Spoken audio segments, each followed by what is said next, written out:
ابن عباس رضی اللہ تعالیٰ عنہما فرماتے ہیں، بے شک مسجد زمین میں اللہ کے گھر ہیں، اور یہ آسمان والوں کو زمین پر ایسے ہی چمکتی دمکتی دکھائی دیتی ہیں جیسے زمین والوں کو آسمان پر ستارے چمکتے دکھائی دیتے ہیں۔ عبد الرحمن ابن معقل رحمۃ اللہ علیہ فرماتے ہیں، مسجدیں شیطان سے بچانے میں ایک مضبوط قلعے کا کردار ادا کرتی ہیں۔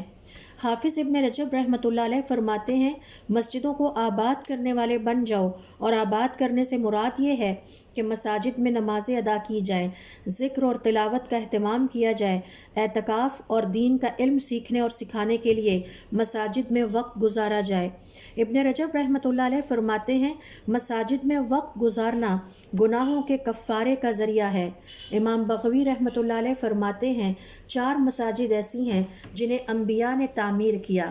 کعبہ، جس کی تعمیر حضرت ابراہیم علیہ السلام اور ان کے فرزند حضرت اسماعیل علیہ السلام نے کی، بیت المقدس کی تعمیر حضرت داؤد علیہ السلام اور حضرت سلیمان علیہ السلام نے کی، مدینہ کی مسجد نبوی کی تعمیر آپ صلی اللہ علیہ وسلم نے خود فرمائی،